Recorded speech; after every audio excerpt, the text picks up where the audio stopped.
Today we're going to do something very important for your development as a musician. Now, you might eventually want to do this with a friend. It's not the kind of exercise you can do alone, and it's something I do with students weekly once they reach a certain point in their own playing. But we'll do it together here first time so you can see how it works. And welcome to Music with Marky.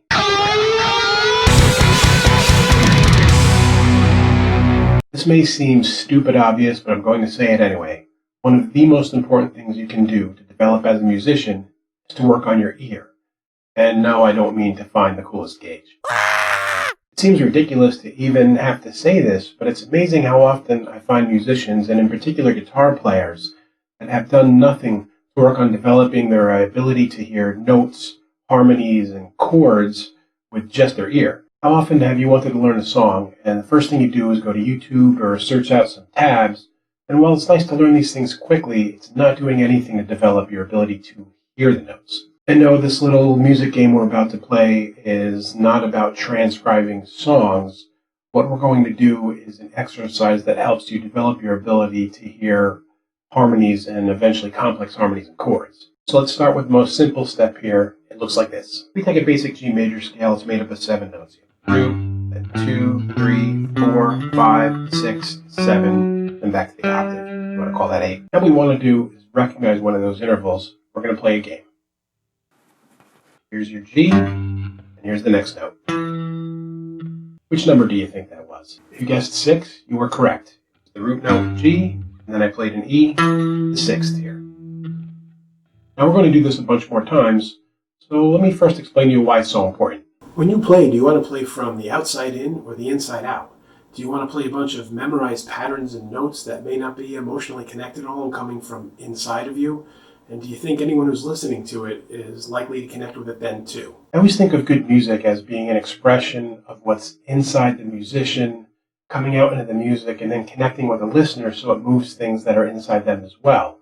And to do this and be able to play and write that way requires that you're able to take what's in your mind and translate it out onto your fingers.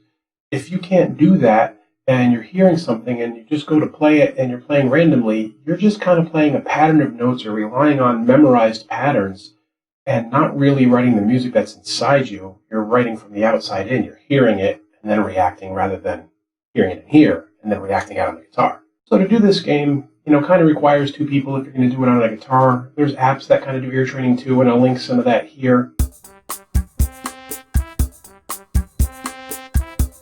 But for me, I like to hear the notes on the guitar so I get used to translating it that way in my mind. Let's do a few more. One more time, the G major scale. We're going to do this in G. Now I'm going to play one of the notes in that scale. Which one was it? Yes? It was the 5th, D. Let's do one more. Can you tell which note that was from G? The 3rd, B. Now it's also important to do this with the minor variation of the scale because most commonly you're working in major or minor. You can do it with modes too, but I usually start with major and minor. So let's do 2 of them in the minor key. And this time I'll give you the root note with it as well. So first of all, G minor.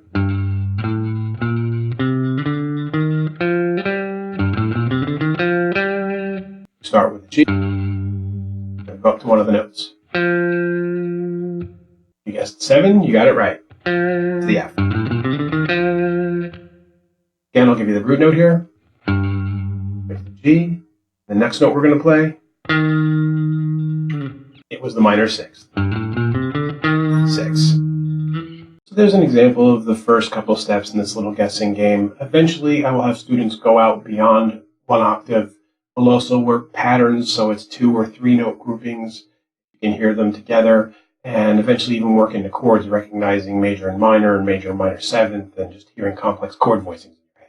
So I hope you'll find this lesson useful for your development as a musician, and it leads you to messing around with these kinds of things, and then hopefully writing better, more emotionally connected music.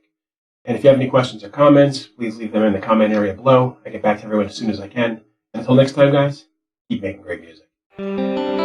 Hey friends, don't forget to subscribe and turn on notifications. It makes the whole world better.